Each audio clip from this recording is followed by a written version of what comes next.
What is up, podheads? Back with another episode of the Podioslave podcast. My name is Tony. I am joined pretty much as always by Anthony, and I know how you're doing. I'm not going to ask you how you're doing. I'm doing phenomenal. I'm going to just tell you right out the gate. Tonight was fucking a blast, per usual. We got another great conversation on the books with repeat guest Benny Horowitz of the Gaslight Anthem. I'm doing great, and we are recording on a Monday night. Mondays typically suck. Today didn't. Well, tonight didn't. Tonight was phenomenal. Yeah, we've had a few repeat guests, but we save them for like the cream of the crop. And I was gonna say, like, we don't save any duds for repeat guests, but we haven't had any duds anyway. Like, we would probably have everyone back that we've had on. There is nobody in the back catalog I wouldn't talk to again. We've had a blast with just about everybody to varying degrees. Obviously, we've had some people that we've been able to talk to for an hour and a half like we did tonight, and some people we've been on a time constraint, but all of them have been phenomenal. Like, I don't say this because I want you to go back and check them out. Please do, but I have had such a blast doing this for 200 plus episodes because we get to talk to cool people like this, and I would do every person back there I would talk to again. And this is a special one. Like, and we tell Benny this near the end of the episode, like, we've had a ton of guests on, but I think when we had Benny on the first time, I think it was when we hit our stride as like interviewers and, you know, having conversations, and honestly shifting it to conversations versus here's a question, answer it. Here's a question, answer it. Absolutely. Yeah, that takes time. And like we're self-taught with all of this. Recording, setting up microphones, editing it, making it sound as good as we can. Like, we didn't know how to do any of this shit when we started. And we've just, hopefully over time, gotten better and better and better at it. And that includes talking with people, you know, that we've never talked to before. And it's easier the second time around, for sure. But it's still a little daunting to when the drummer of the Gaslight Anthem says, yeah, I'll talk to you guys again. Like, that's like, oh, absolutely. Ooh, butterflies in the stomach. Let's do this. Let's do it. Yeah. And I remember leaving that conversation like, man, that was really fun. And he was a natural behind the mic, which makes sense because he's got his own podcast. He's got Going Off Track. He's got the Tune Up, right? And he's got a couple mediums where like he's not Benny from the Gaslight Anthem. He is an interviewer of, you know, interviewing musicians or talking about music. Or sports. There you go. And I loved that convo. And a lot's happened. Like, that was 2 years ago. It was episode 99. Go back. I don't know. You can pause this episode, go back, listen to it, or listen to that episode after. We had such a good time, and a lot's happened. Like, at that point in time, Gaslight was not active. Right. At all. And he didn't know that they were going to be. Or if he did, he wasn't telling anybody. Because, you know, he mentions maybe in the fall, but that was, I think, more around making the record. And that was 7 months after we talked to him, 8 months after we talked to him. So, yeah, he didn't know. And we all kind of assumed in that first conversation that they were just going to lay dormant. And they aren't. They were done. They're back. Yeah. They put out a record last year that we both love. A lot of people love. And we get to see him live. Anthony, you twice, me once. And shit, man. It was just awesome to have him back and talk about all the things that have happened with Gaslight between, you know, January, February of 2022 to today. And Benny's so versatile. Like, he's easy to talk to with music, with sports. And I don't know. It's cool to hear his perspective because he's us just from a different region. I mean, he's a musician too, but he, as a sports fan, he's us just from a different region. Well, we answered the question that we've joked about for almost 4 years now. Could we do an hour on sports? And the answer is a resounding yes. Like, yes, we had no trouble talking sports for 30 plus minutes probably, and then interspersed throughout after. Like, it colors who we are as people too. Like, full disclosure, I have the national championship of Michigan going on right now to my right because I love sports just as much as I love music. I just happen to talk about music every week. So, yeah, we could do that too. Maybe down the line, maybe as a April Fool's episode, you get us talking about sports for an hour.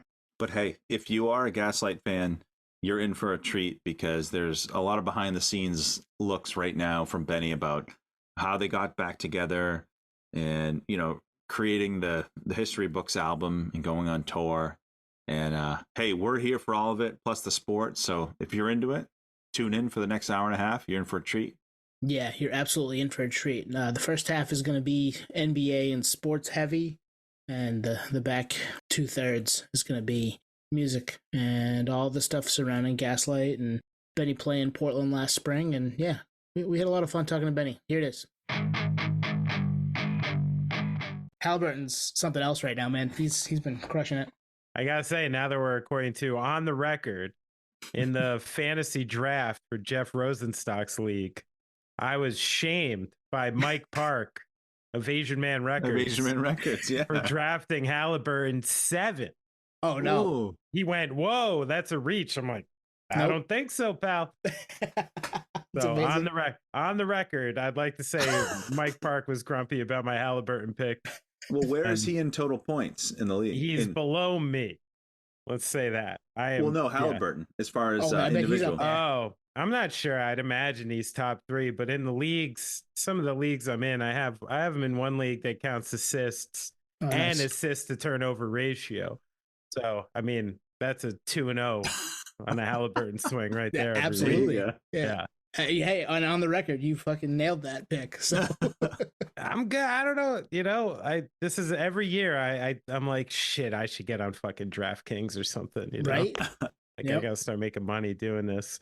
I can't. It feeds that itch. I know, exactly. It's legal in Jersey, right? It is. No, it's too easy.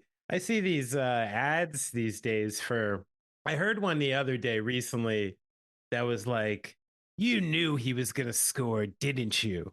And you didn't do anything about it.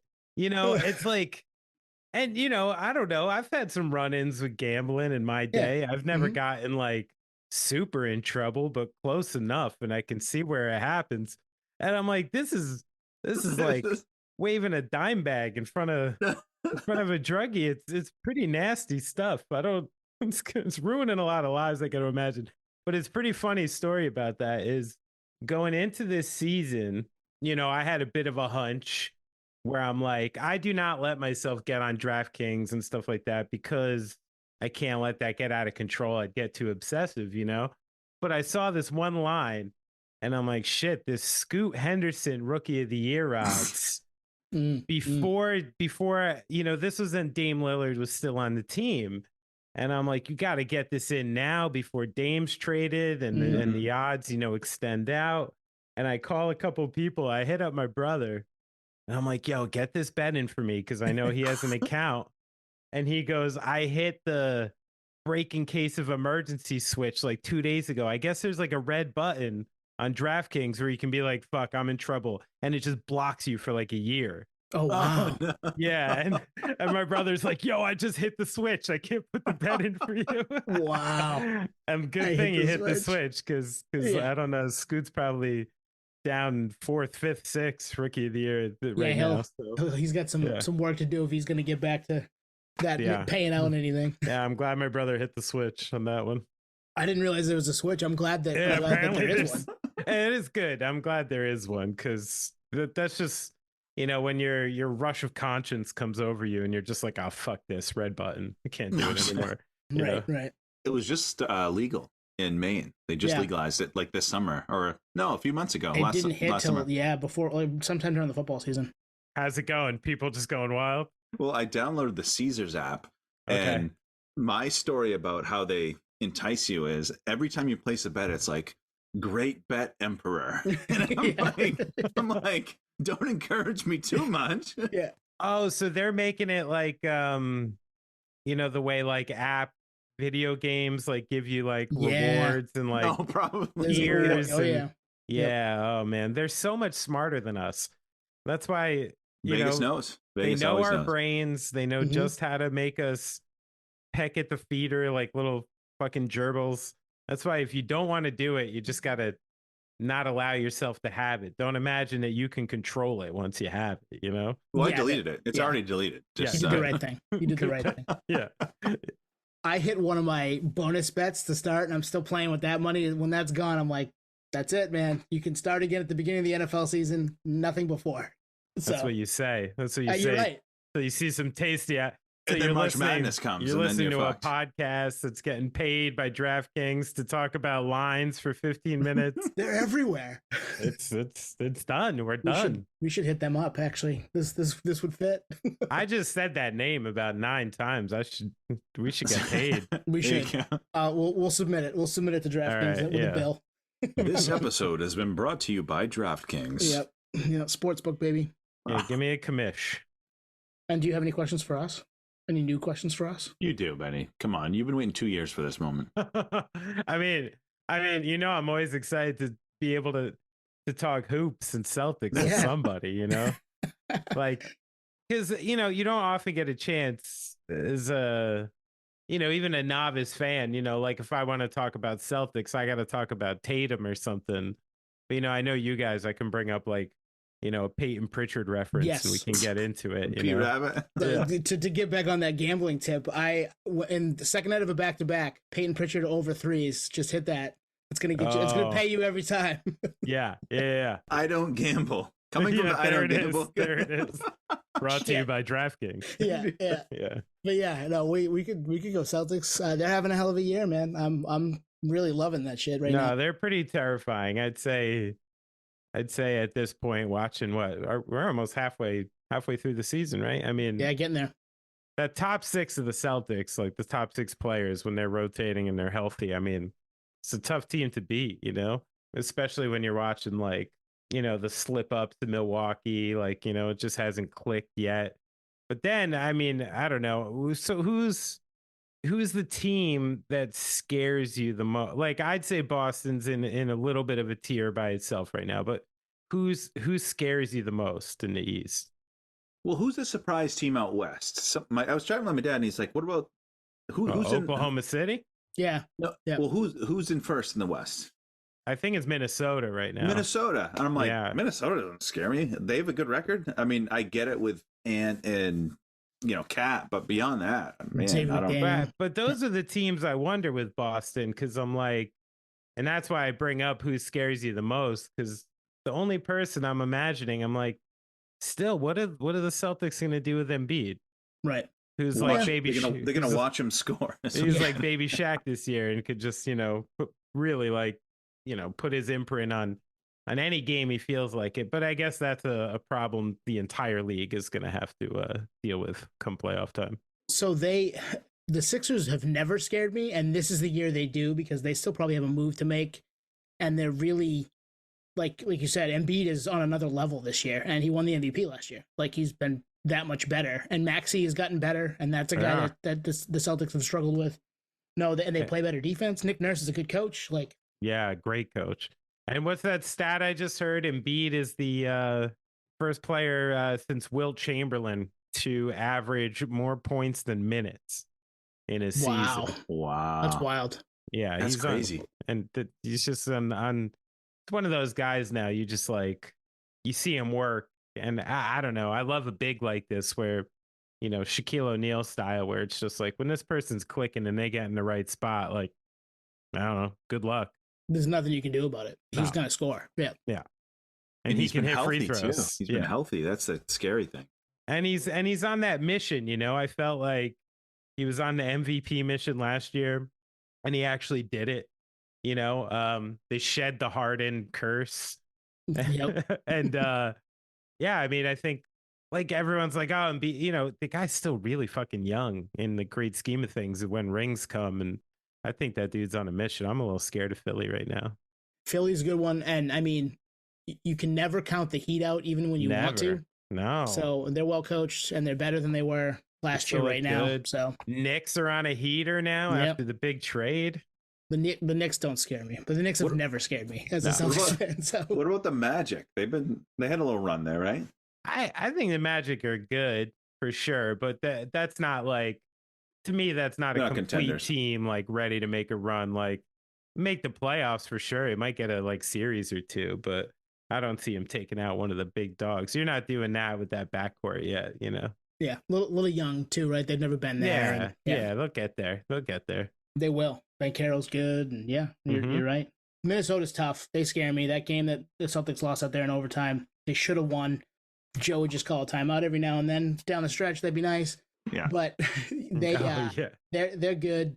And Denver until somebody knocks them off is damn good, and they've got the best player in the world. So Lakers don't scare me, but what, the in-season tournament didn't do it for you?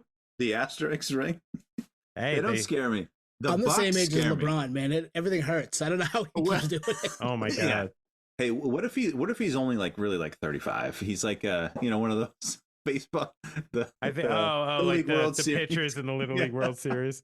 Yeah. I mean, I think it's like, well, I guess like we've seen it already now, right? It's like not in basketball, but Brady like kind of maybe reset the bar as far as like what we expect at a certain age.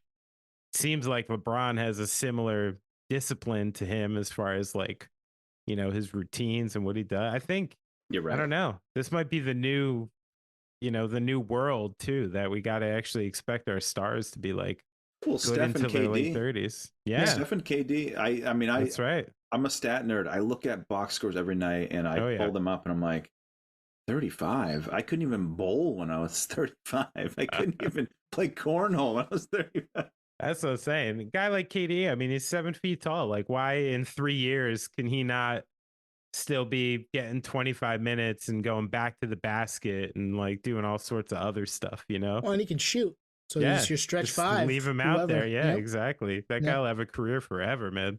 Mm-hmm. He'll be that Sam Perkins on the Sonics hitting threes in the finals. Yeah, he could break the all-time scoring record, Durant.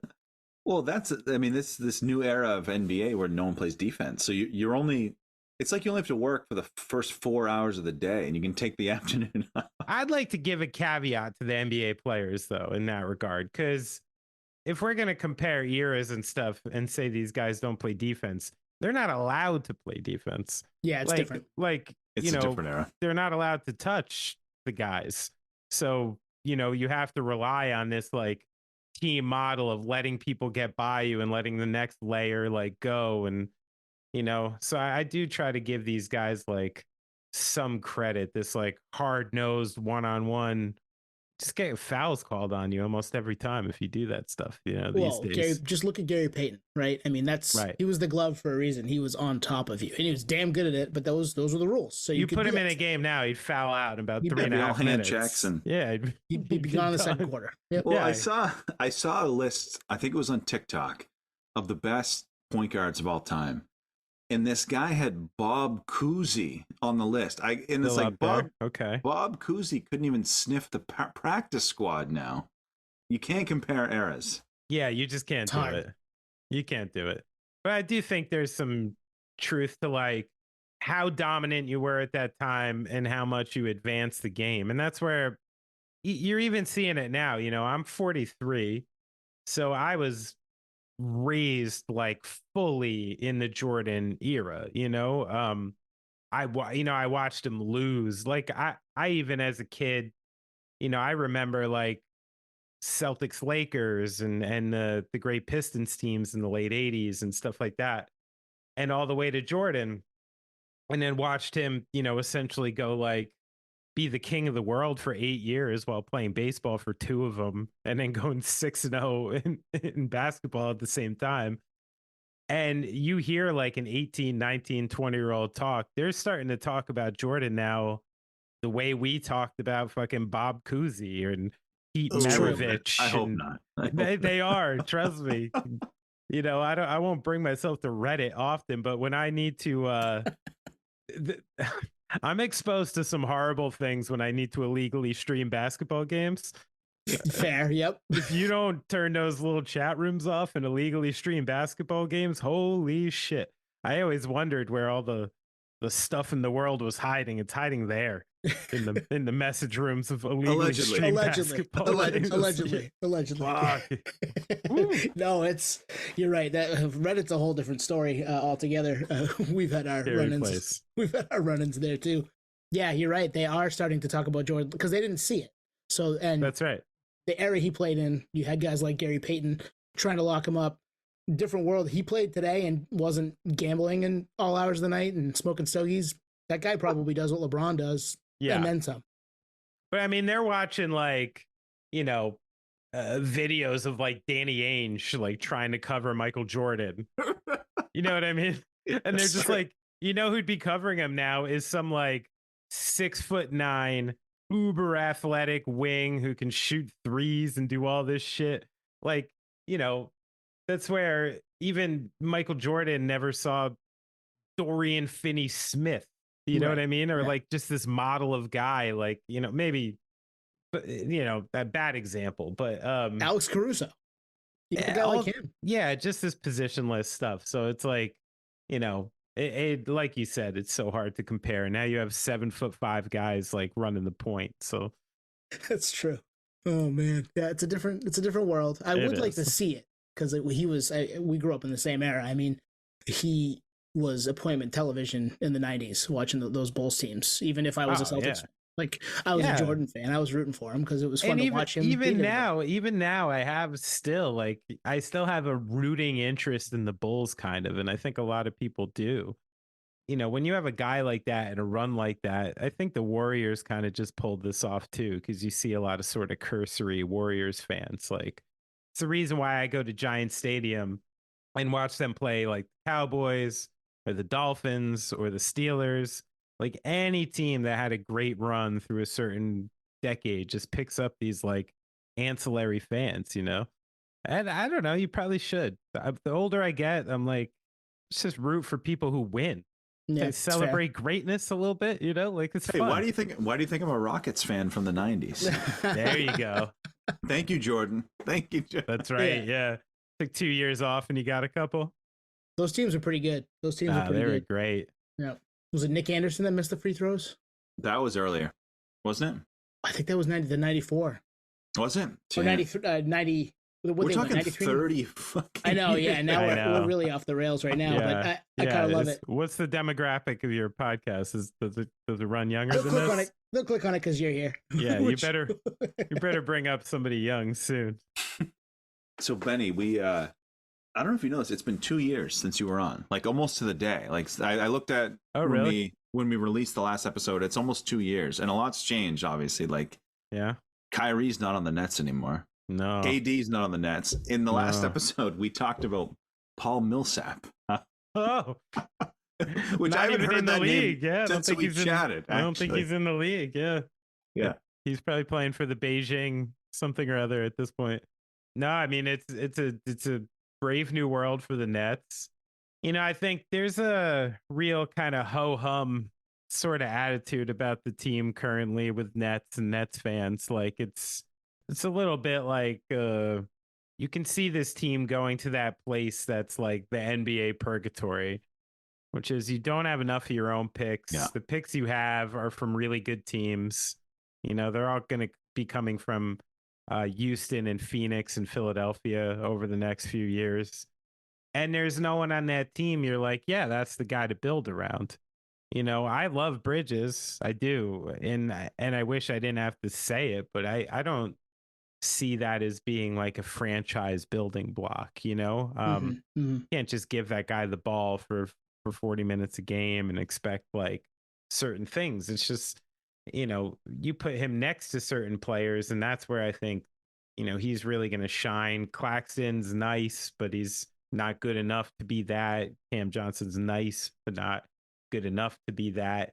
So I think, you know, with them slipping in the standings right now, and, you know, obviously I see the East and, you know, where Boston and then Milwaukee and Philly are kind of up in that top tier. And then you have, like we said, Miami and the Knicks and the Pacers, bunch of good teams there, you know, and then your younger teams coming up, like Orlando's quite good. And so the Nets, you know, they're a play-in team at best.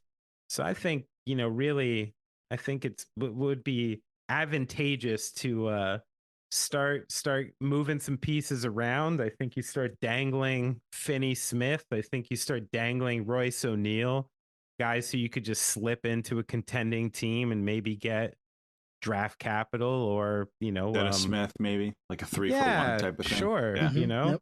And I think you start doing that and start opening up minutes for some different players and getting looks and building it for next year.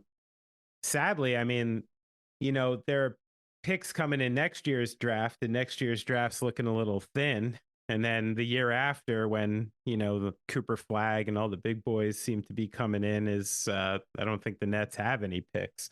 So they really would. I'd like to see some of that, like, pre-big three Sean Marks wheeling and dealing of, reclaiming players like a Joe Harris, like a Dinwiddie. Like, he saved these players and kind of re-sparked their NBA careers. And I think there's a couple guys on the roster he's sort of doing that with, Dennis Smith Jr. being one of them. I think you're seeing a lot of added value with like Trendon Watfords and Day'Ron Sharps and guys like this, where start packaging some stuff together. I think you could really get some decent stuff back, and that would probably be the best move now. I don't see why staying the course makes any sense for the Nets right now. No.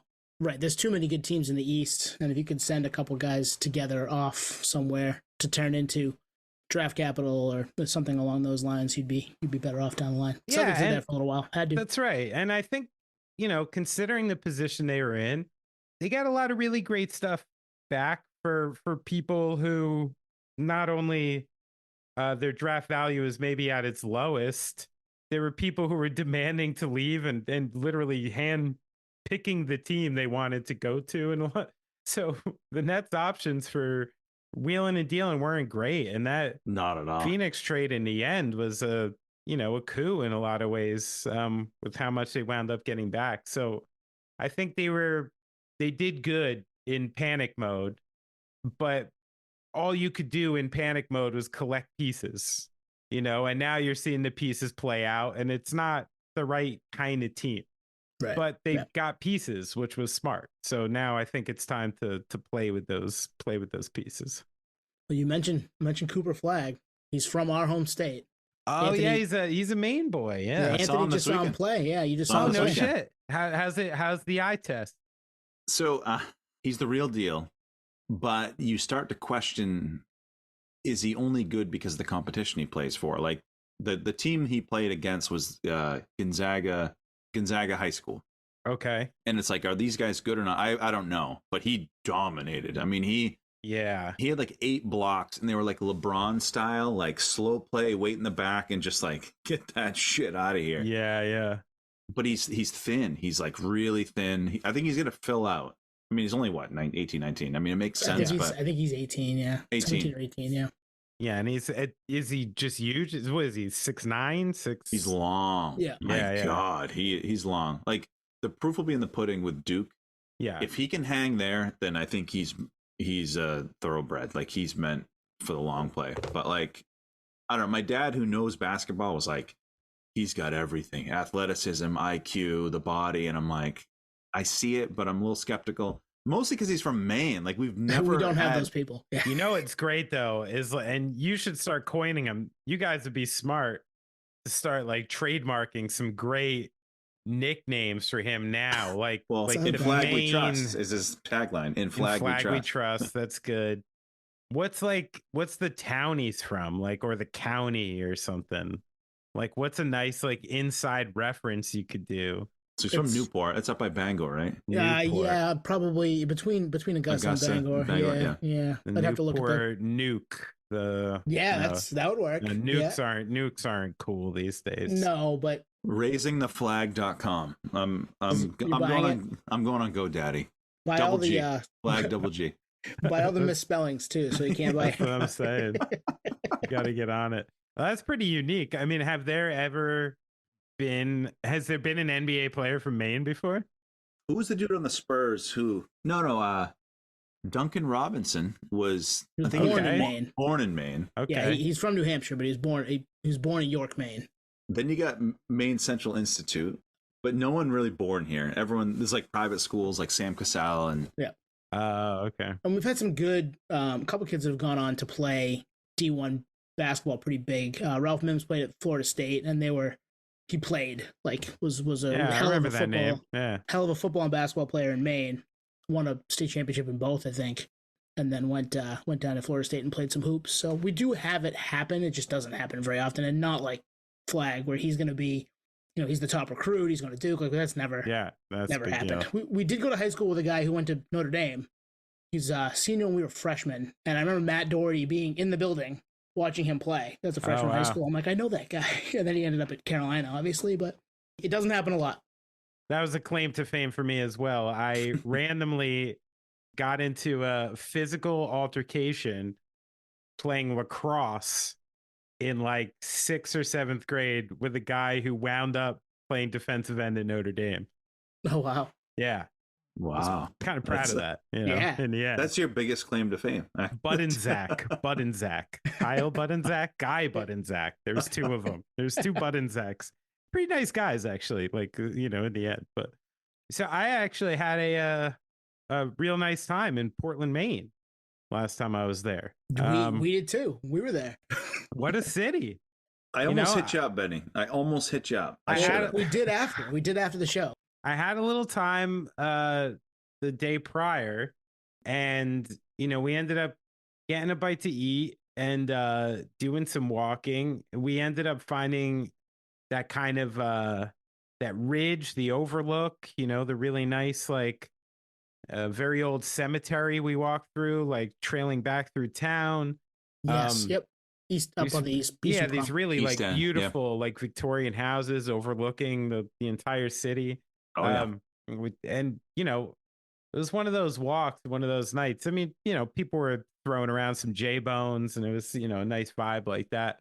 But and then the following day I walked around and found a little comic book shop called like Strange Maine. And like little places like that. I love that and place. I definitely, you know, it's a funny thing about traveling is that, you know, if you wind up in a town once and it just happens to be like cold and rainy, you know, like forever, the rest of your life, you're like, oh, Louisville, that place is a fucking piece of shit.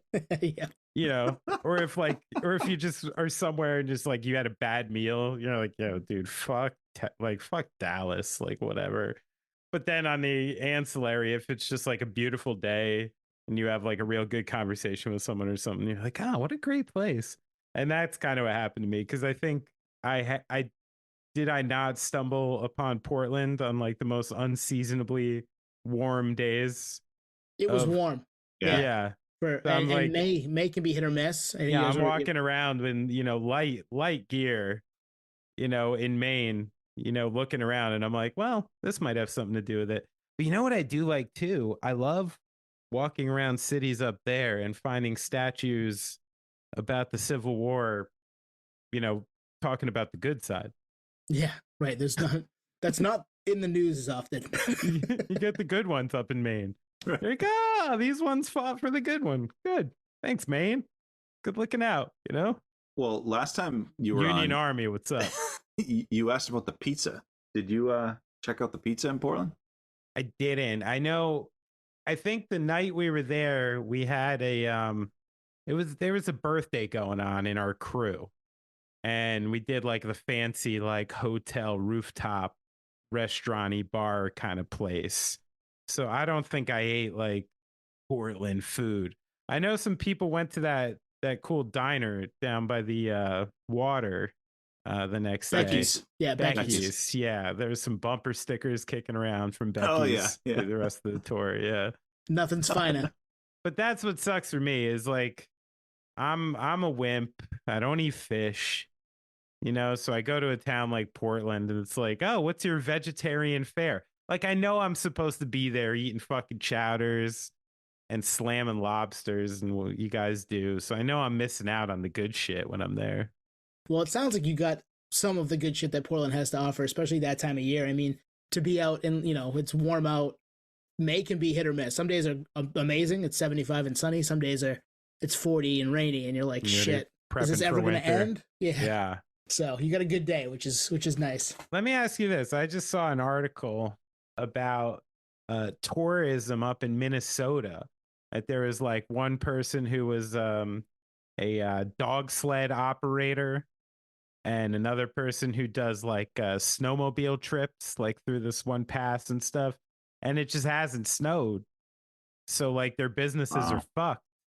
Do you know people who have like seasonal, like winter businesses like that? Like, well, the skiing industry, but I mean, they can manufacture snow. I know like snowplow guys. If it doesn't snow, they're out.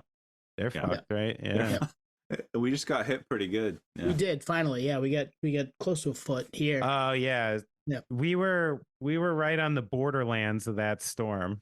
So we got a decent amount of snow for a few hours that quickly turned to rain. So I didn't even sweat too hard. I didn't even gas up the generator for that one. Nice. Yeah, no, I was out moving it, pushing it around this morning, and was like, it's just gonna rain in 2 days, and this is such a waste of everyone's time and energy, but I gotta get the car out. So gotta do it. Yeah. Gotta do it. Do people up there have those little like canopies over their driveways? Carports? Yeah, I see that a lot in Canada. Yeah, I think it's more of a Canada thing. Hey, we're not Canada, Benny. Come on. I mean, we're up there. Close. But it's yeah.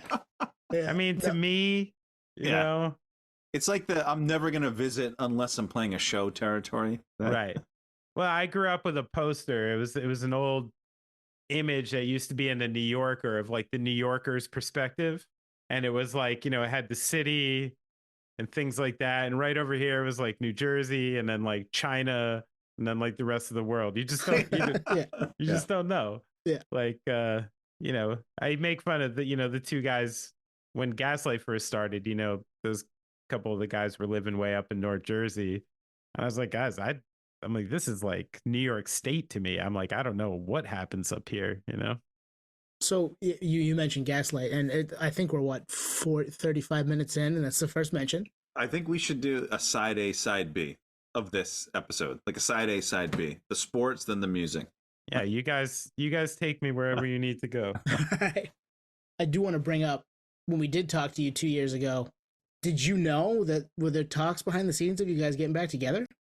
No. Wow. No, honestly, no. You knew, Benny. You knew. You held it from us. You held out so hard. You know, there was a time I was holding out.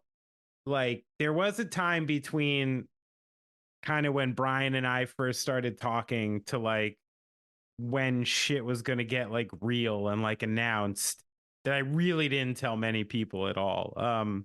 You know, I like my family knew, but not even like my extended family and stuff, because I was so terrified of like fucking something up like right off the bat. I'm like, we're just getting this going.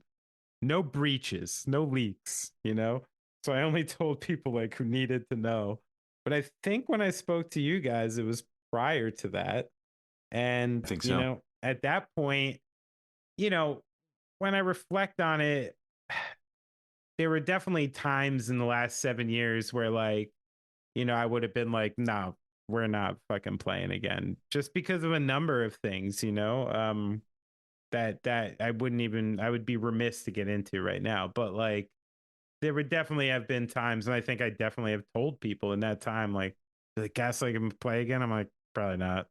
I don't think so, you know, based on, and at the time when it came up, my intuition did feel different, you know, like it was like, why not, you know, like this could happen right now, like, and there was even like a very, very small part of me that was like kind of semi expecting the call at that point. Like I do think I had an intuition like it was gonna lend that way maybe a little bit, but no, I certainly like I was really just as surprised as anyone to really from A to B like start kickstarting it right off again, you know. Do you remember like that, like the actual conversation? Because like in a literal sense, 1 minute you have that thought process, then like the next minute you're like, well, shit, I think this is happening. Like, do you remember that combo?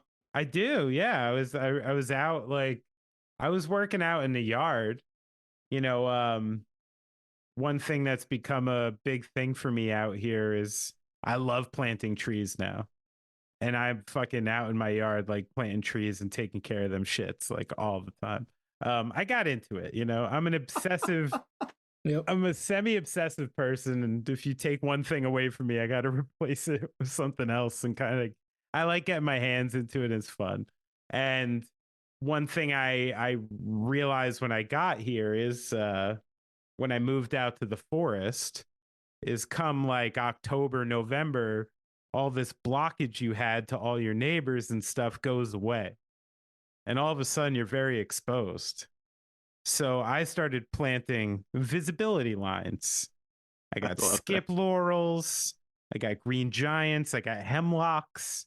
I got everything you need up there. Nice, solid visibility trees. So I was actually up there trimming my laurels when, Nice. when Brian called me. So if you weren't a drummer, you'd be an arborist, is what you're saying. No, being a drummer is what led me to be able to move out to the woods. Nice. So I do think it's all interconnected. But But who knows? Maybe it was a second calling. I don't know. It's not too late, you know? No. So yeah, I was trimming my laurels, and I must have been like listening to music on my phone or something, and that's why, or podcast or something. I don't remember that.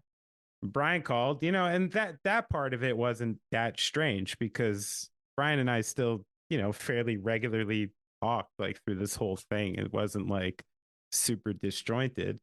And I don't remember exactly like how he brought it up and in the moment, but he essentially, it was like a funny, like you were talking about, now that I reflect on it, there was a kind of like something wasn't there. And then I'm listening to him talk and I'm like, oh, I know what this is about. Like, wow. Okay. I love it. Like here it comes. Like, and one thing, and this is where, experience and wisdom comes into play. Like me, like 10, 20 years ago, like I would have found like questions to ask before I said anything. I would have been like, oh, okay. Like, but what about this? What about this? Because that's my inquisitive mind, like to get settled on something, it goes there. But I've realized over the years, like, that comes across sometimes as not being excited. Sometimes you just gotta say, fuck yeah. Yes, agreed. Like in risky business. Yeah, a little. Like, and then just save all that shit for later. There's like a time and a place.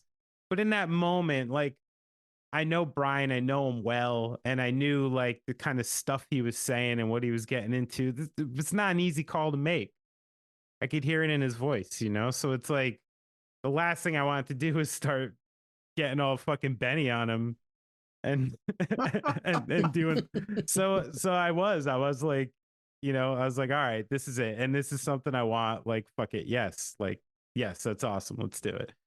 And the thing was too is like there was really one caveat that I had, and it was just the idea that like we gotta fucking write music and make records if you want to be a band again. Like that's it. Like I don't have disrespect for bands that go out and play their catalogs and enjoy it. Like, that's your life. People love your music. You love playing it. Like fucking good for you. I'm not like dissing people at all. But as far as Gaslight goes and like what fuels that band and what fuels the kind of people we are, I was like, that was the one thing that was important to me. Is like, if this whole thing kickstarts again, like we got to do the thing. I want to do the thing, like we got to create stuff. We're good at that. Like, and that was obviously like implied in it the entire time was to write new record and get into it like that. So yeah, it was an easy call to make in the moment for sure. So there was nothing on the horizon as far as songwriting. You guys decided, let's do this again, and then maybe jumped into it? Well, Brian, when he initially got the idea, he went on a little bit of his own journey, and he kind of personally challenged himself to write a batch of songs. And are these songs like worthy or able to be Gaslight songs, essentially?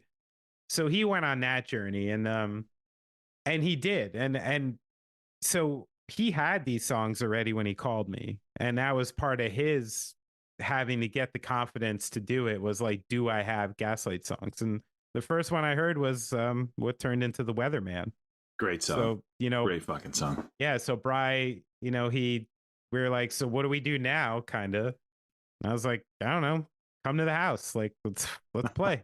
Like, let's see what happens, And he sent me that demo. He came over to the house. We set up in my basement and kind of jammed through that one a little bit, a couple times, kicked some ideas around. And we weren't down there very long. But that was enough to just be like, yeah, like we got something like worthy. Like, let's call the boys, And that's when it was like, news team assemble. Yes. Yep. So like that, when was that? Just real quick, like when was that call? Um, mm, I wish I was better with dates, because this would be a better story, more specific. I mean, it had to be like like the fall, probably like 22. Oh, 22. Okay. So like, Yeah, because we went into the studio to do that last winter, so it would have been a number of months before that. so it had been, where I'm going is like, it had been like probably 7 years since About it that, hurt, yeah. 7, 8. So in that time, like Brian the gears were spinning for him. For you, I know you were in other bands. Were there ever times you're like, all right, this drum fill is fucking Gaslight. This beat is Gaslight. Any of that? Because I know, like, I don't know. I'm not you, but I would think like it's a big part of your life. You would have thought about it. But like, I'm a survivor first, and Gaslight wasn't going, and I didn't need it for that. I needed it for something else. So no, not really, honestly. Right on.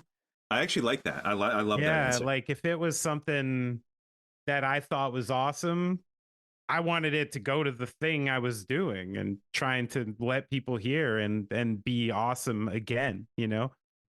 Yeah. So no, that wasn't on the opposite. It took me a little while to get used to Brian's solo career in that way. Cause like, those first couple ones, like it was a little tough.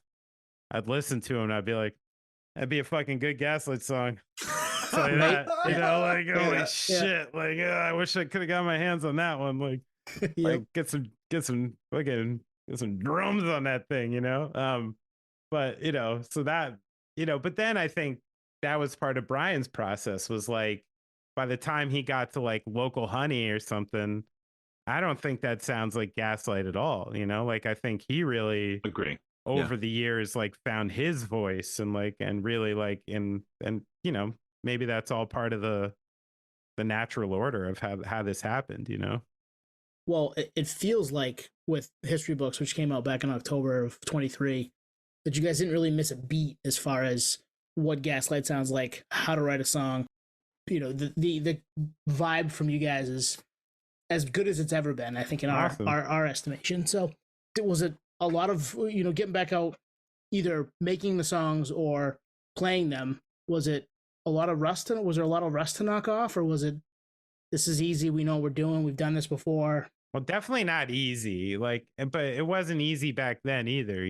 Like, but I do think there was less rust than I thought, honestly, and I think because of what do they say in sports, like off the couch.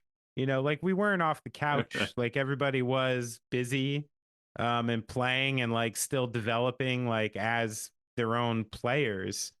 So I was actually kind of like pleasantly surprised in the way where I found everyone in my band, it got better.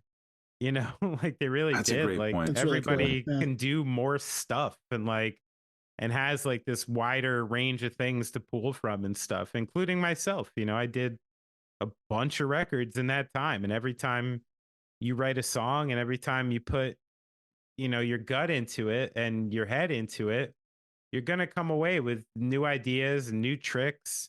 I think a lot to being a drummer is having like kind of a bag of tricks. There's especially a rock drummer, I guess, because there's a baseline of what I need to do to carry a song that's similar to a lot of people that have done it before me. You know what I mean? I try to change certain things to make it more unique, but like the certain bass lines, there's these chords. Same with guitar. You got your riffs, you got your real great chords, certain places you go. But it's like those flares and those places where you can like put in your own thing, fills, like, these weird places where you have some space where you can take from your bag of tricks, and that's where like the more and more you got in that bag, like the more varied and cool and the more options you have when you're writing songs. So it's like, I think the one thing that was just important to remember, and it was on my mind the whole time, was like, I want to write this as like a few dudes in their 40s now. That was the one thing I was scared of, was trying to, make some rehashed version of the 59 sound played by people who can't play that fast anymore, don't really want to play that fast anymore, and stuff like that. And you hear that in the music because the energy won't be right. Like when I recorded the parts of 59 sound, I was on 2 liters of fucking Mountain Dew and California weed. Yeah. And I was in my 20s and I was fucking piss and vinegar. Like, couldn't stop me. It's a nut job. I don't feel like that anymore. Like, I want to lean into it like a little bit more. And that was important to me. It was like, I wanted to mold, like what we were and what we want to become in a way that was like comfortable, like where we could step out but not step out too far, where it would be like unfamiliar to old, to us or old fans and stuff, I love that answer. Like when you were talking about getting off the couch, I think of Sean Kemp in the NBA lockout. Like you were not Sean Kemp no, in the NBA lockout. Yeah. Or Joe Flacco. You were Joe. Yeah. You were dialed. And I think honestly, a lot of fans, a lot of legacy fans of bands don't truly understand that. Like the first album that they heard of the band, they were teenagers, and what they played was the product of that's all they knew. And now you're 15, 20 years, whatever it is, into it, your skill set's changed, and you don't have to play that fast because you're more skilled. You're more advanced. Yeah, that's true. And it's just like, yeah, I guess there's always there's the natural thing too, is if you're not writing stuff that doesn't feel good for you, it comes off unauthentic, so you got to make sure that you're actually writing something you like, Well, yeah, you've got all that life experience in there too, so you're able to pull from that versus being the full of Mountain Dew, piss and vinegar, right. High on the Cali weed. No, I don't need that right now. I'm not that person.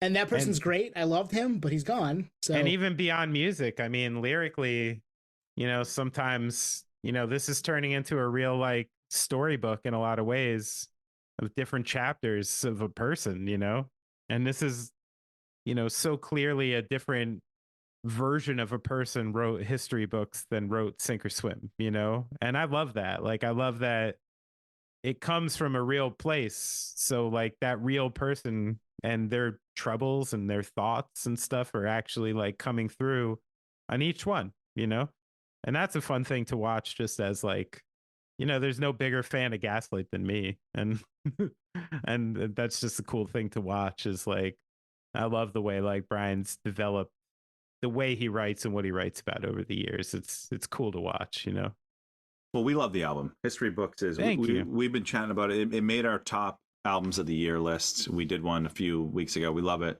My wife's favorite band of all time is Gaslight. You can probably tell by the posters here. I see two. Yeah, I see two. Next to Hate, what do I got? Hatebreed, Rev, Deftones, Queens and Stone Age, and Crime and Stereo. That's good. Good company. Good company. Yeah. I gotta say, I just listened to Satisfaction as the Death of Desire. Like maybe like 4 or 5 days ago. Woo! That record holds up. Oh, it's perfect. I mean, Steve Evetts, you got that is a great one of the all-time great hardcore records. Shit.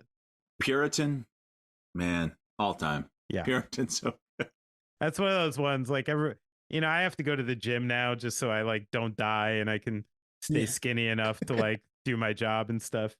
But often, like, I'm listening to Hatebreed or like fucking Comeback Kid or Leeway or something, and I think I'm just like freaking people out when I'm there. I really do. Air drumming. How can you save me? When you can't save yourself. Yeah. And like, what? Holy shit! Who's this guy with the mustache? Look at that guy in the hip flexor machine going crazy. Oh, that's so good. Yeah, but hey, you're there. You're just trying to make it happen. I'm trying. It's a struggle for me. I don't like it. I feel that. Yeah. I don't like it there. I didn't grow up playing sports, so I never got like coached up. I don't know how to fucking go to a gym and do the thing. I had to like just poke around and kind of learn myself and self-motivate and stuff. And it's like, I wish if it wasn't for that steam room, you wouldn't get me there. That's the big payoff. You wouldn't be on this call tonight if it wasn't for the steam room, baby. And I've become such an old fuck in there. Like, I used to wonder, like, who was the guy who just lets his fucking shit just like hang out in the locker room? It's this guy. Just gotta just let it go. Just let it go now. I'm like, you know what? You've seen it. I don't feel like hiding. Towels all the way over there. Yeah, right. I'm not running over. I already did my workout. Yeah. Now I get it. Now I get it. There's a guy in the sauna without a towel putting water over the stones. It's Benny. Yeah, it's Benny. Yeah. I got a towel on. Let's just like, you know, I haven't gone full Euro yet. Yeah, so we saw you on tour for, you know, before the record came out, but you're playing some of the new songs. How was it playing those new songs out? Did people, I mean, I felt like our crowd was into it, but our crowd was into the whole show, so. Yeah, I mean, you know, you always go through that first initial thing, which is like, even though you just like wrote and recorded the song, you know, what you did to in the studio is not exactly what you're going to wind up doing live, you know, and certain things kind of take on different feels, and you know, you have to adjust in a lot of ways. So we're starting to find the balance of like what songs work in what times and where and why, and based on that reaction. But playing the new songs has been a lot of fun, and it seems like people are very receptive towards it. But I gotta be honest, I'm like more and more like trying not to gauge a show by that, you know, like, because you know, the older we get, and I think maybe sometimes the older our crowds get, you know, some really great shows are not shows that are like super bombastic these days. It's so true. Yeah. You know, they used to be like, and there were times I'd be like, shit, like nobody fucking stage dove at this show. Like, were we bad? You know, like what happened? We lost our edge. There was no pit at this show. Like, did we suck tonight? You know, I remember like playing in Sweden once, this like sold out venue, and I swore if you asked me after, I'd be like, they hated us. I'm like, that was the worst show. I don't know. I thought we played okay, but you know, and then we sold like tons of merch, and people are like waiting outside and telling us how great it is, and I'm like, oh, you know, not everyone is a dumb drunk American who jumps around. Like, confirmed. You know, some people like to watch, you know, and then it's different. So I try more to like less. I think I've always been super hyper aware when I play shows. You know, my wife even makes fun of me. She calls me the owl, because anywhere she can go in the crowd, like I'll find her, like on stage. And I'm a little trying to like that's a little exhausting, you know, and I'm trying more and more to kind of just like find the couple people who I really see, you know, enjoying it in a certain way and connecting with that vibe, and that's about it. But I don't want to gauge it on this overall, like, you know, craziness factor anymore. Well, we saw you fall of 22 in Boston at the MGM, and then up here in Portland in May 2023? Boston show, 5,000 cap. Like, when that tour was getting booked, like, where was your head at? We're like, what the fuck? 5,000? There's no way we're going to fill that? Or it was like, hey, if they want it, like, we'll deliver. Like, where was your head at? Because in the old days, you weren't paying 5,000 cap. No. And my instinct is always like, no, too big.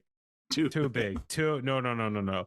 But, you know, especially going into these tours, there was something I kind of had to come to grips with to an extent, is like, I don't know. We've heard that a lot. Heard that a lot. No one knows. I don't know. I don't know how big we are.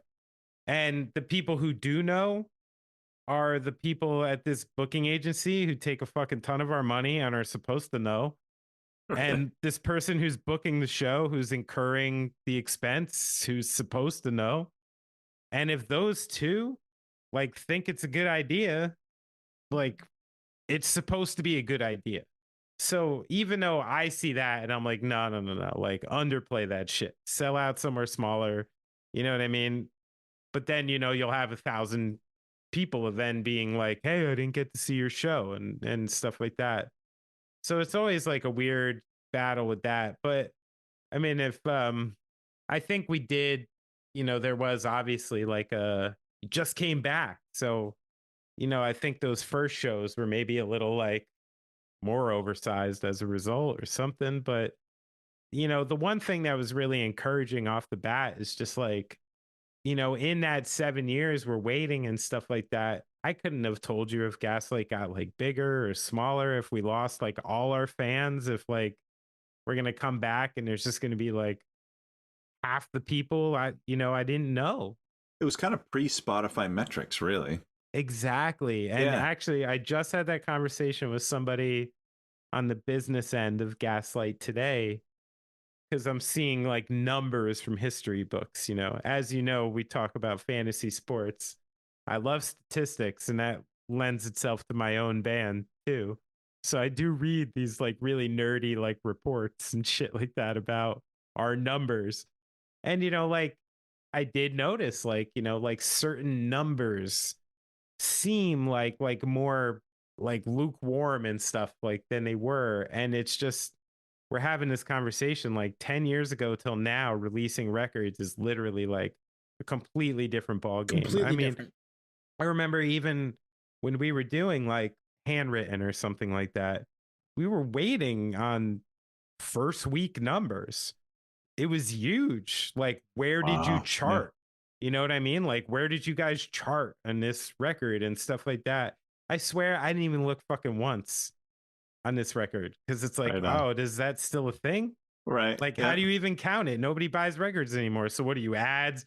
Do you add up Spotify and iTunes and records? And like, it's like a weird artificial number. It's like the steroid era, So exactly. Right. It's so funny. The barrier to get the record is a lot less now because it's midnight. Yeah. Okay, it's out. I can listen to it if I have a streamer. So yeah. Yeah, and I think people are, now it's like, there's somebody who could have 1 billion like TikTok streams who couldn't sell 10,000 pieces of vinyl.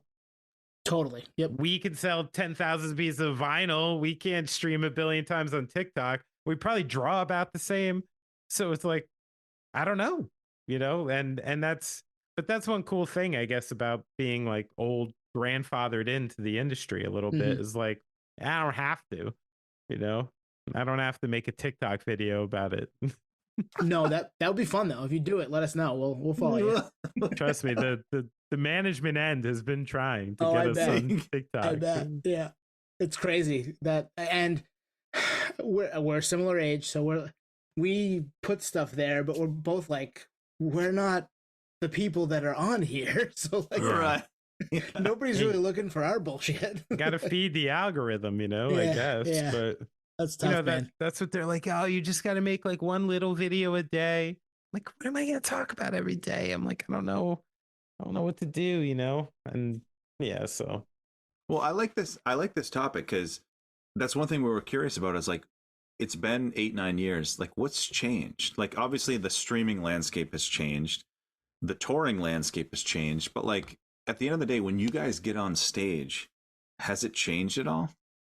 No, like, yeah. I mean, it's an interesting question. No, I mean, it's mostly the same songs, right? I mean, yeah, and even then, like, the way we're presenting those songs is pretty similar to the way we did it prior, and and I think that's one of the things I'm kind of hanging my hat on these days. Is like, I think old people spend too much time complaining about like what things are like now, and they shouldn't. Like, there's somebody who's 18 who grew up using digital media and grew up using this stuff, who's going to burn through audio programs and be able to do stuff in a beautiful way that like I could never do.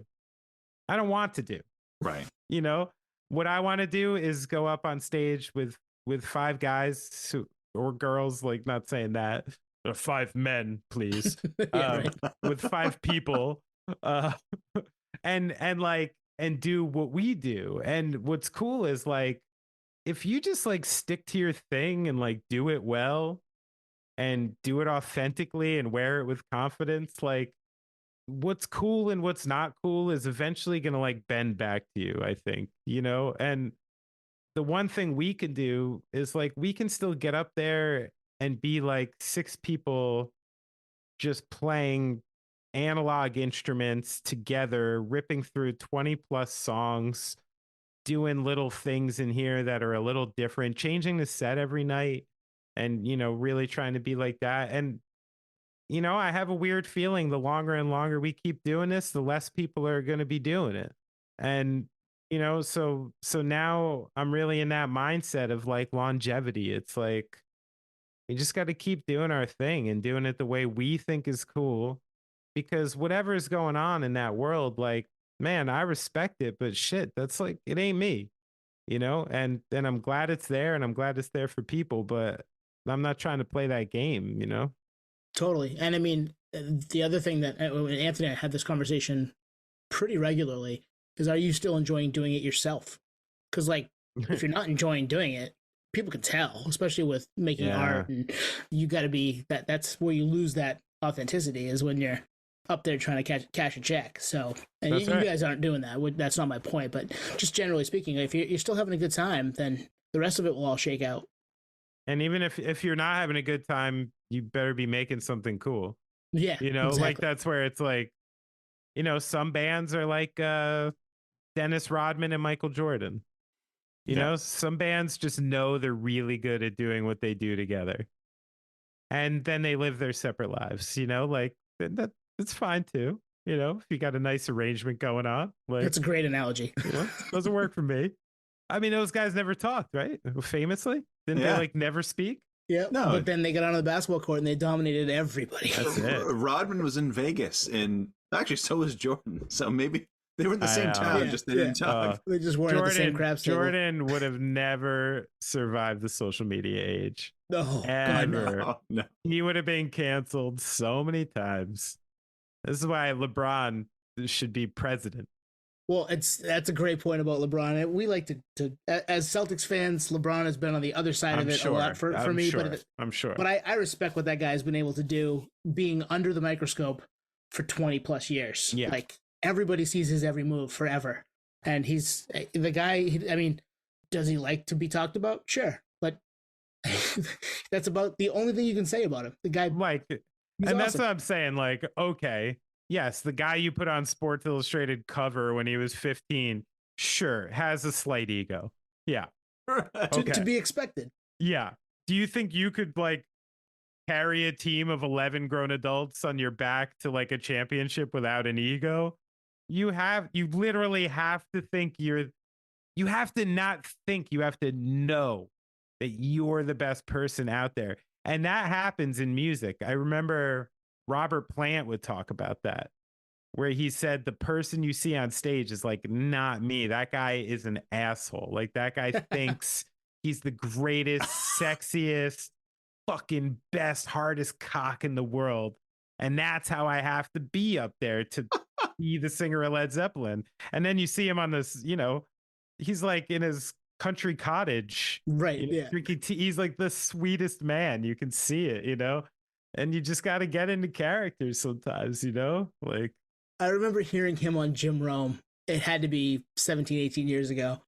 And Rome was like, you take Robert Plant. Like, this isn't anything that I typically do. I talk sports, but he comes on and he was just like the most polite, down to earth, quiet, like soft spoken, like, yeah, no, I'll tell you some stories off air that will really get you going. It's just that type of guy. Oh, but then you see him on stage and he's a different person. Yeah. Oh, literally fucking kosher salami in the pants, Well, I saw TikTok the other day, and I'm 40 and I'm on TikTok. Maybe you should adapt, Benny. Gotta do it. But there was this guy, I don't even know the context, but he was talking about most bands that draw today, they're playing in front of people that want to see 20 years ago them, right? Mm-hmm. And so, like, and these guys weren't musicians. They were saying that, like, that must be a tough pill to swallow, being the musician.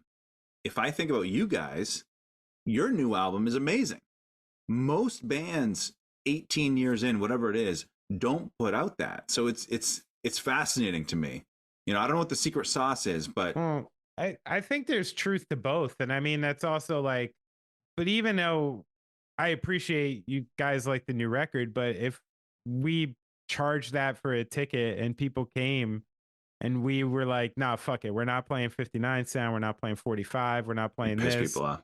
People would be pretty fucking pissed off. And, you know, I think that's like where the balance is yeah, we still have something to say. And I'm super stoked that we can still like make relevant music. But there is going to be a certain part of the crowd who's like, they're not hardcore fans. Like they're going to be people who do not have 6 albums. Like sometimes I think of myself in this scenario, right? Because there are so few bands that I've actually followed their entire career. I fall in love with albums. And normally the album I heard your band first is going to be the album I like the most from your band forever, in perpetuity. You know what I mean? Like, oh yeah. And when I go to their show, I'm waiting for those songs. And I appreciate, I'm like, yeah, oh, good. They're making music. Good. Sounds good. I like it. Good. They're not fucking it up. But that's not what I'm here to, that's not what I'm here to It's a delicate dance. To. It really is a delicate dance. Yeah. So I do think like, you know, it's easy to stay in your own bubble and get really impressed with yourself and like listen to your new album and be like, yo, at minute 3:15 of this song, when that guitar tone kicks in and stuff like that, it's so sexy. Yeah. And let's just like loop that for like 5 minutes at the show. And it's like, hey, like most people don't care about guitar tone. Most people aren't paying attention and they want to hear the song they fell in love with when they were 15 years old. And that's what's going to like get them to. And even though you don't want to like totally pander to people in a way that you're just like a puppet, there's also a symbiotic relationship going on. You know what I mean? Like I want people to enjoy the show they're at. And I'm beyond grateful that I even have songs that are 15 to 20 years old now that people want to fucking still come that's here. Crazy. You know? And like, if people want to hear your old songs, yeah, like you should probably play them. Yeah. Definitely. Yeah. It's a service industry to a point, you know? Totally. Like we're artists and all, but you're still buying a fucking ticket. You're buying a ticket to an entertainment event, you know? Mm-hmm. I'll play the fucking 59 sound again. Like, no problem. Like here. Yeah. That's a good point about, you know, falling in love with the record and that being kind of the moment in time that you want to be recreated for you live or any of those situations that we've all done it.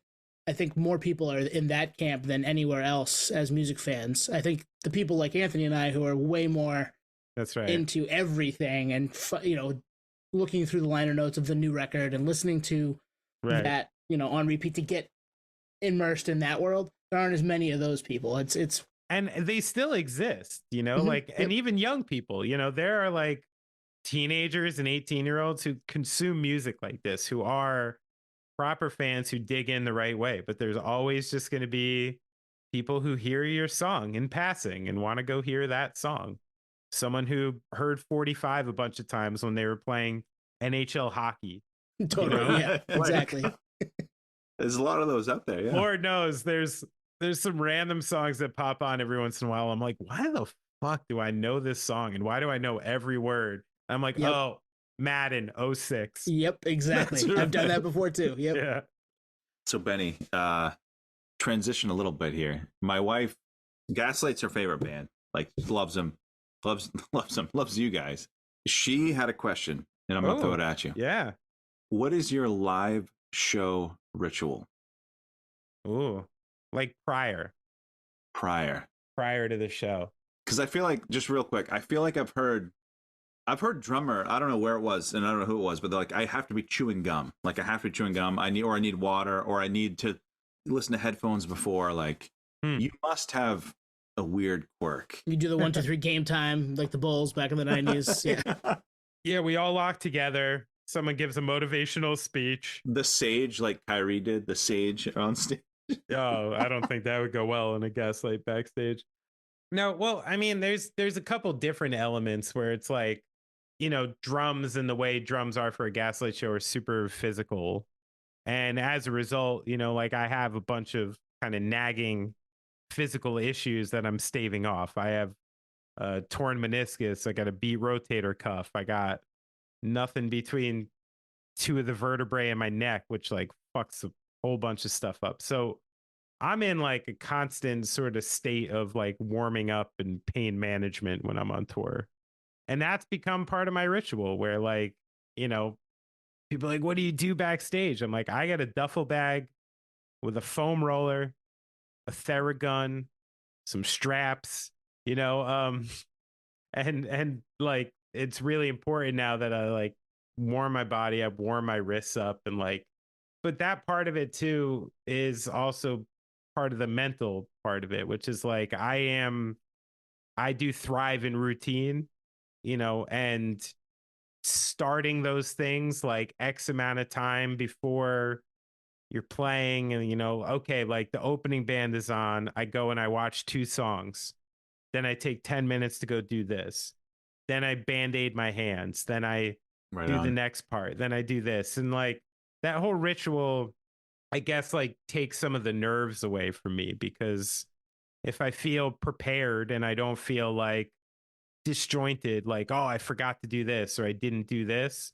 like if I just have all those steps in place, it's easier for me to walk up there and like not be an anxious wreck, you know?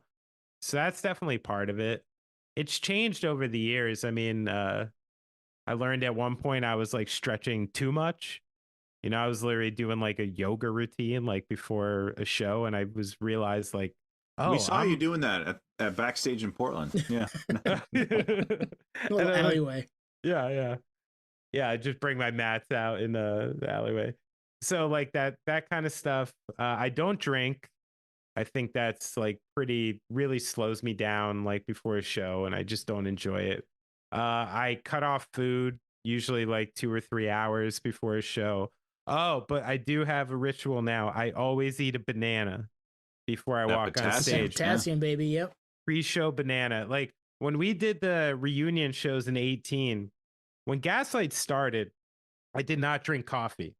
Somewhere in our European travels in my late 20s, I started drinking coffee. Now I'm a fucking coffee, like a nut job with coffee. That's me. And the shows in 2018, I was literally bringing iced coffee on stage and like sipping iced coffee like as I was it like, decaf? No. No. Hell no. What the fuck would I be doing with that? Yeah, that's a waste of time. Oh yeah, there was a reason. But you know, I did think I found it to like maybe overstimulate, make you a little like jumpy, where like, you know, if it was just the wrong show, like that didn't go well either. So now I cut off caffeine like about 30 minutes before, and that's part of the reason the banana comes into play for that. I mean, we play for 2 hours, you know, so it's like, you know, I don't have mom coming in the middle with like orange slices. So here's your PB&J. Here's a Capri Sun. Yeah. I wonder though, I wonder if I should have a little like immune boost or something like an hour in, like if it would help, you know? So yeah, there's that stuff. But then also a lot of times it's like, it's kind of out of your control, you know? It's like, yeah, I want to like get into the show a certain way, and I want to like, sure, I'd like to like lie down and like get this vibe. But you know what? Sometimes you're in a venue where 6 people are in a room with 2 chairs all fucking day and like one shitter, and it's just like, it's gross and it's not conducive to like, you know, like you said, like burning sage and, you know, getting your lava lamp going and stuff. Like Kyrie just wouldn't play that night. Yeah, sometimes you just gotta grin and bear it. I mean, you know, obviously changing, like you know, any drummer learns early on that if you're on tour, you know, you do not want to play in the thing that you're going to be wearing for the rest of the day or night or something like that. So you need a set of show clothes. I've converted back to shorts. There was a time in Gaslight Anthem's career where I found shorts to look, I don't know, I just didn't think it looked cool enough. So I wore black jeans on stage because I thought it looked more rock and roll.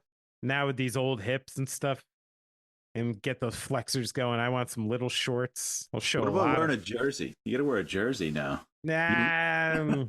I'll send you a Peyton Pritchard one. I can't do it. I can't do it.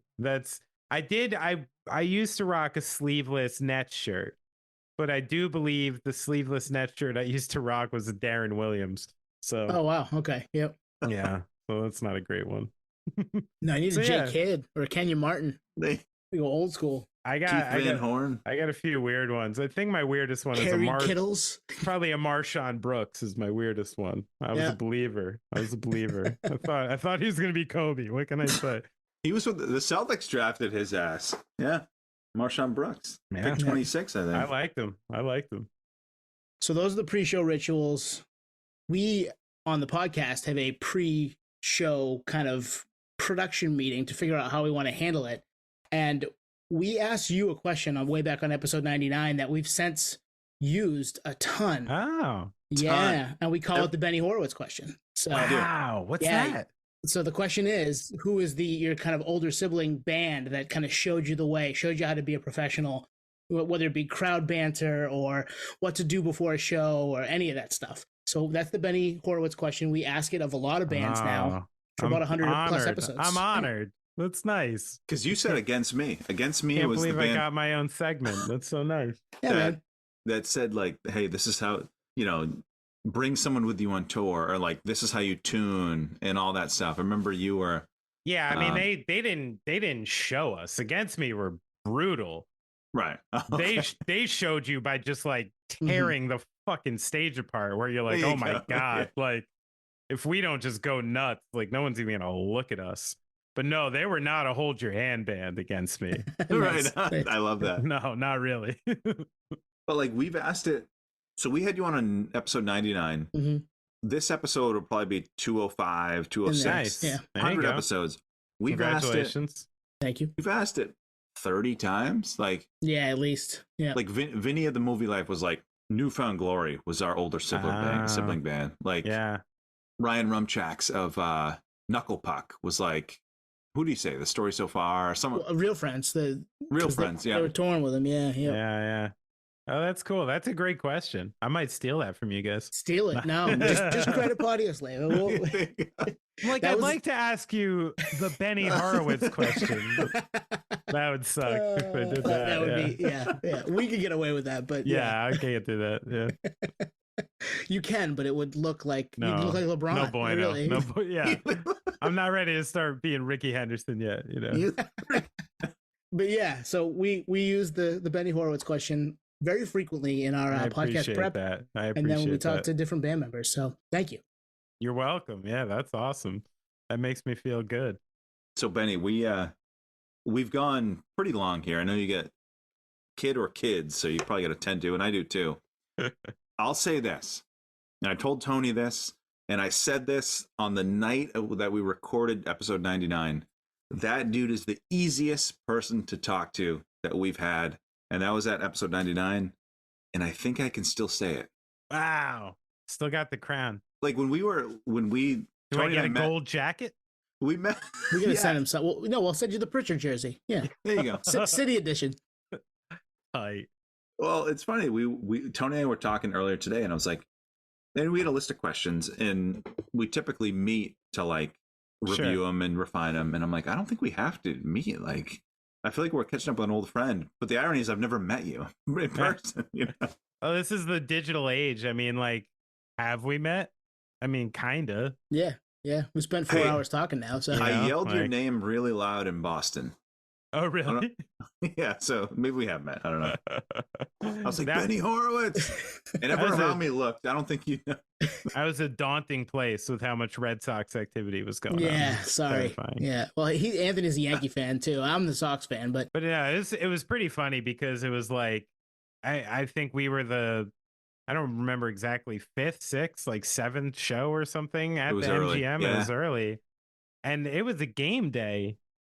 And the venue part of this was like, yeah, fuck you. Like, we don't care what you're doing over there. Like, the real thing is happening over here, like the Red Sox, you know? But literally in the backstage was a giant, I mean, I think 10-foot wide, 20-foot wide wall that just spelled out Red Sox in baseballs. Wow. So this is what I was staring at all day. You guys posted this. Yeah. You posted this online. I remember seeing that. The upside to playing a brand new venue is that, There's also like a free pinball machine and, lots of nice coffee makers and things like that, Well, and it's backed by Red Sox money, so there's some stuff there. They're not spending it on the field, so they got to put it somewhere. Yeah. I don't know. I gotta say, I don't know. I think I don't think that we both have to hate the Dodgers now. I don't even care about the Red Sox anymore. I know. I feel like everyone that hated the Yankees up until now, like that's how I am looking at the Dodgers. I'm like the new evil empire. I still hate the Yankees, but we're evil empire. We're off the hook. You dropped $1 billion. We're off the hook. Hey, we got Juan Soto. I think Juan Soto is good, not great. I'm so excited for Soto. I've loved Soto since he was a rookie. So I think that's the Soto Judge thing. I think the Dodgers thing has taken a little bit of the sting about how fucking good that's going to be in the lineup. Hey, I like an underdog story. I like your Vaughn Grissom pickup though. He's a fucking nice hitter. I'm excited to be looking up at you guys from fourth place because we don't have any pitching and we traded Mookie and so the Mookie trade I will never get over. The guy was going to be Mr. Red Sox forever. So that was some dumb shit. Very, very dumb shit. As I sit here in my Red Sox hat. So. Yeah. Man.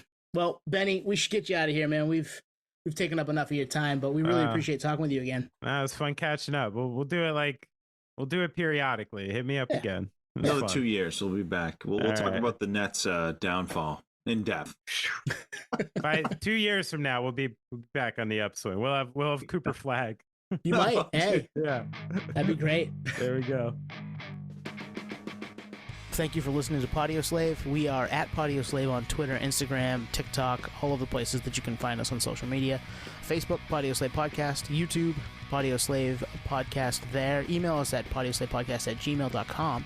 And hey, if you want to become a supporter, click on the link at the bottom of the episode and give us $1, give us $5. It keeps the lights on, keeps us going. We really appreciate that stuff. Thank you.